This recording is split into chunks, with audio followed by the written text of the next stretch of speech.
It is time for us to adopt a new company brand to encompass everything that we do. To reflect who we are and what we hope to build, I am proud to announce that starting today, our company is now Meta. Gentlemen, the Senate is preparing to try me for crimes against humanity, perpetrated through my evil brainchild, Facebook.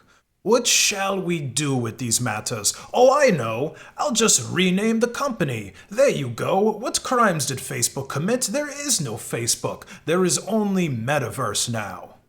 So yeah, yesterday, the Zuck announced this new company, Metaverse, and we're going to take a look into it and see what it's all about. Our mission remains the same. It's still about bringing people together. Our apps and their brands, they're not changing either. And we are still the company that designs technology around people. But the people are retarded. Not only that, but the different flavors of retarded that appear across Facebook's platforms don't even mesh very well together.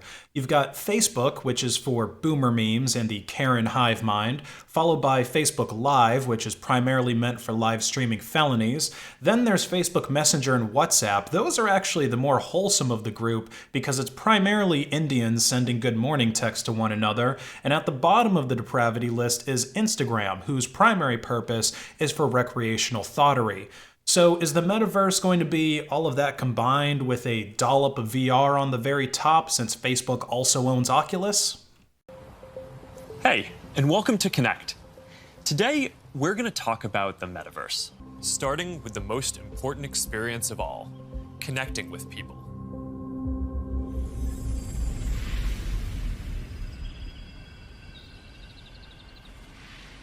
Is Zuck beaming us up to his spaceship? Guys, he's finally doing it. Zuck is gonna probe us back on his home planet. Defend your rears. Imagine you put on your glasses or headset and you're instantly in your home space. It has parts of your physical home recreated virtually, it has things that are only possible virtually, and it has an incredibly inspiring view of whatever you find most beautiful. Hey, are you coming? Yeah, just gotta find something to wear.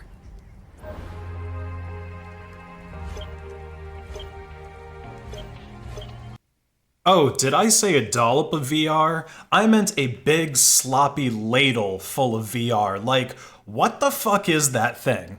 Zuck doesn't even look vaguely human, even in the virtual world. This looks like Me World forcefully copulated with VR chat, and then this is what was born 9 months later. All right, perfect. Boy. Oh, hey, Mark. Hey, what's going on? Hi. Mark. What's up, Mark? Whoa, we're floating in space? Uh-huh. Who made this place? It's awesome. Right? It's from a creator I met in LA. This place is amazing. Boz, is that you? Of course it's me. You know I had to be the robot, man. I thought I was supposed to be the robot. Whoa. I knew you were bluffing. Hey, wait. Where is Naomi? Let's call her. Naomi. Hey, should we deal you in? Sorry, I'm running late, but you've got to see what we're checking out. There's an artist going around Soho hiding AR pieces for people to find. 3D street art? That's cool. Send that link over so we can all look at it. This is stunning. Okay, that is something. That's awesome. I love the movement. Wait, it's disappearing. This is amazing. Hold on, I'll tip the artist and they'll extend it. Wow. Brilliant. Privacy and safety need to be built into the metaverse from day one. Which is why I'll have a back door built into every nook and cranny of the metaverse, so that I can observe you and keep you safe. You'll get to decide when you want to be with other people, when you want to block someone from appearing in your space, or when you want to take a break and teleport to a private bubble to be alone. You're going to be able to bring things from the physical world into the metaverse. Almost any type of media that can be represented digitally, photos, videos, art, music, movies, books, games, you name it. Now, lots of things that are physical today, like screens, will just be able to be holograms in the future. You won't need a physical TV, it'll just be a $1 hologram from some high school kid halfway across the world. That's right, you don't want to own a physical TV, you want to pay $1 for a virtual TV. And no, don't worry, it's going to stay $1. It's not like there's going to be any kind of inflation in the metaverse. And you'll be able to take your items and project them into the physical world as holograms in augmented reality too. One part of this is Horizon Home, which is our early vision for a home space in the metaverse. Horizon Home is the first thing that you'll see when you put on your Quest headset. Today, there are already a bunch of options to choose from, and in the future, anyone will be able to create one. We've just called it Home until now because it's been missing something very important: people. Soon, we're going to be introducing a social version of Home, where you can invite your friends to join you as avatars. You'll be able to hang out, watch videos together, and jump into apps together. Then, there is Horizon Worlds, which is where you can build worlds and jump into them with people. Horizon is designed to make it possible for everyone to create, and we're already seeing people build some really interesting experiences, from creating new games together to throwing surprise parties in VR that family and friends around the world can join. Yeah, so we'll own nothing, we'll live in a hologram, we'll eat the bugs. Do we at least get cat girls? Or is Elon Musk still working on that? Because so far you're just describing that episode of Black Mirror, except with these weird inbred me characters. And I'm not liking it. Over the last year and a half, a lot of us who work in offices have gone remote. And while I miss seeing the people I work with, I think remote work is here to stay for a lot of people. So we're gonna need better tools to work together. Let's take a look at what working in the metaverse will be like.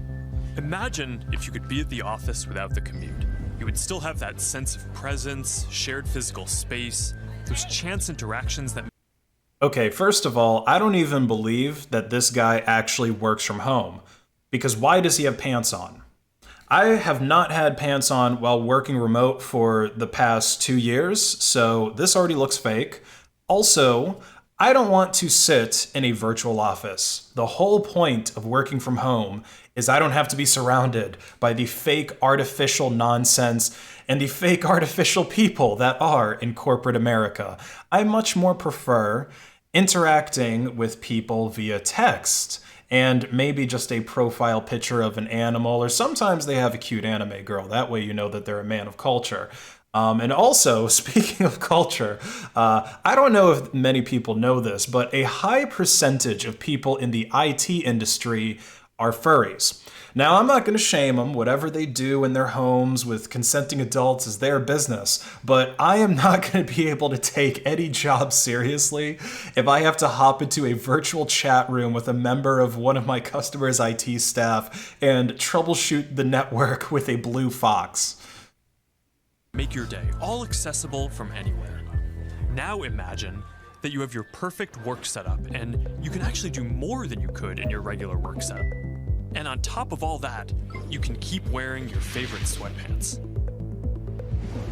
And as we've focused more on work, and frankly, as we've heard your feedback more broadly, we're working on making it so you can log into Quest with an account other than your personal Facebook account. We're starting to test support for work accounts soon, and we're working on making a broader shift here within the next year.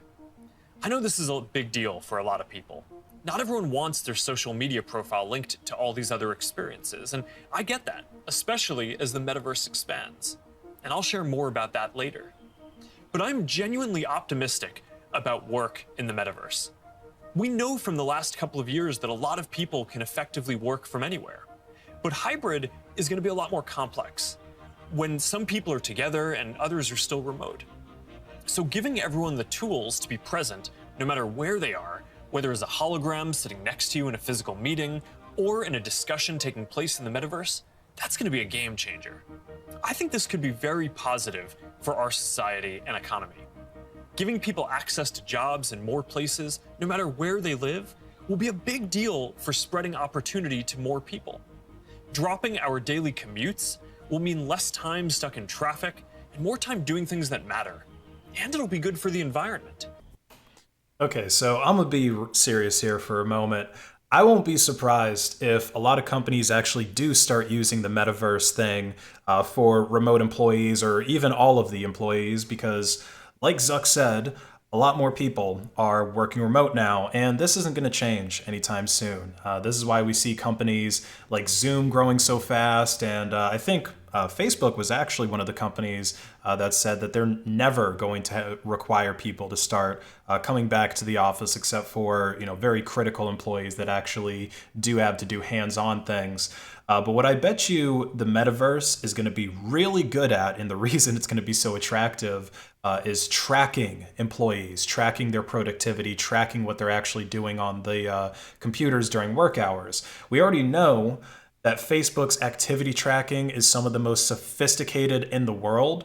And if this proves to be the best way for employers to track productivity, then expect it to become the new standard in corporate. We plan to continue to either subsidize our devices or sell them at cost to make them available to more people. We'll continue supporting sideloading and linking to PCs so consumers and developers have choice, rather than forcing them to use the Quest store to find apps or reach customers. And we'll aim to offer developer and creator services with low fees in as many cases as possible, so we can maximize the overall creator economy, while recognizing that to keep investing in this future, we'll need to keep some fees higher for some period to make sure that we don't lose too much money on this program overall. After all, while a growing number of developers are already profitable, we expect to invest many billions of dollars for years to come before the metaverse reaches scale. Today, we're introducing the Presence platform, which is a broad range of machine perception and AI capabilities that empower developers to build mixed reality experiences on Quest 2. You want to tell us more about the Presence platform? Yeah, we've said before that realistic presence is the key to feeling connected in the metaverse. And the Presence platform's capabilities are what's going to deliver on that promise. Things like environmental understanding, content placement and persistence, voice interaction, standardized hand interactions. In fact, let's start with hands. I mean, the human hand is an engineering marvel, and bringing hands into VR was no easy feat. It required a lot of collaboration against product, design, research, but we continue to improve that product, finding new ways to navigate with gestures and interact with VR. So today, we're introducing the Interaction SDK, a library of modular components that will make it easy to add hand interactions to your apps. That's pretty exciting. Yeah, so this metaverse basically looks like a corporate-controlled version of VR chat. It's not part of the reason why VR chat was at least kind of cool was the Wild West aspect of it, right? Like it was almost like an anything goes, not really a whole lot of rules type of deal. But that's definitely not how this metaverse is going to go down, at least if it's going to be anything like how Facebook or its other platforms are run. Of course, little to none of the software running this is going to be open source. So at the end of the day, it's all going to be controlled by Facebook. None of this is going to change how they use, share, or sell your data, except that they'll actually be able to harvest even more data from you, since now they want to use Metaverse for both work and play. Basically, all working hours of the day, Zuck wants you to be in the Metaverse. And this wasn't mentioned in the shorter CNET video that most of people saw, but there is a cryptocurrency, an NFT aspect to the Metaverse, because of course there is. You can't invent a new dystopian reality world, virtual reality world, without chucking the word blockchain in there somewhere. So here's a clip of that from the full announcement about this, and that's also linked below in the description if you want to watch it yourself. Jumping in now. What if there was an after party that anyone could go to, no matter where they were? This is wild.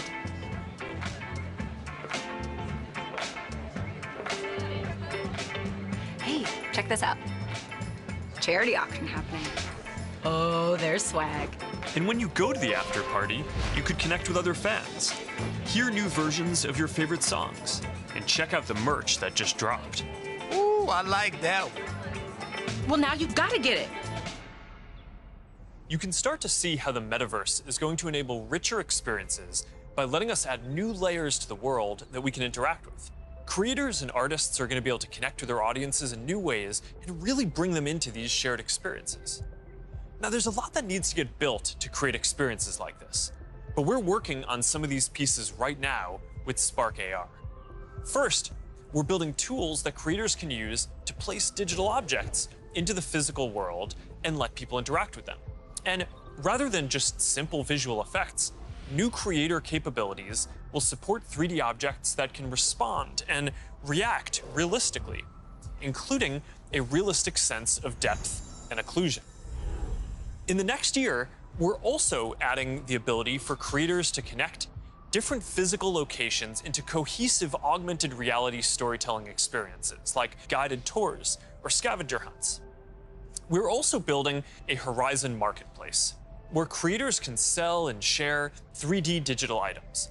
And our hope is that this will enable a lot more commerce and help grow the overall metaverse economy. So yeah, no surprise, they'll have NFTs that you can buy, and chances are you're going to have to use Facebook's cryptocurrency Diem, or at least the project is called Diem, which has been in development since 2019. So they want to create this new metaverse world, or at least the foundation for it.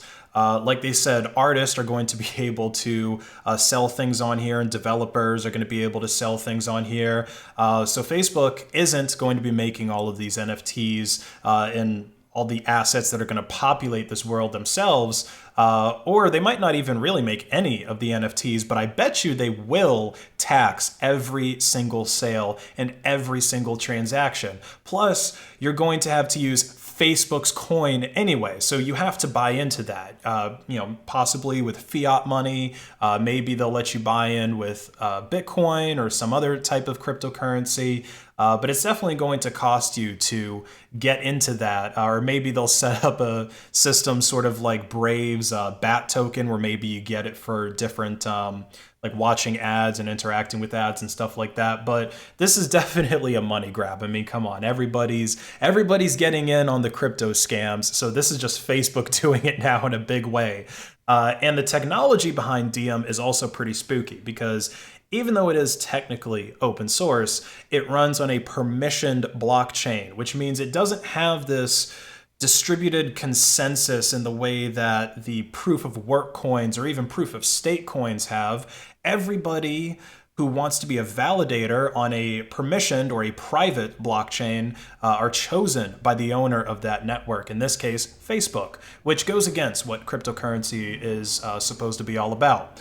So yeah, it looks like Facebook is doubling down. They aren't actually worried about getting broken up by the government, because they're going to be the government, the Federal Reserve, and the architects of the new metaverse that we're all going to work and play and live in.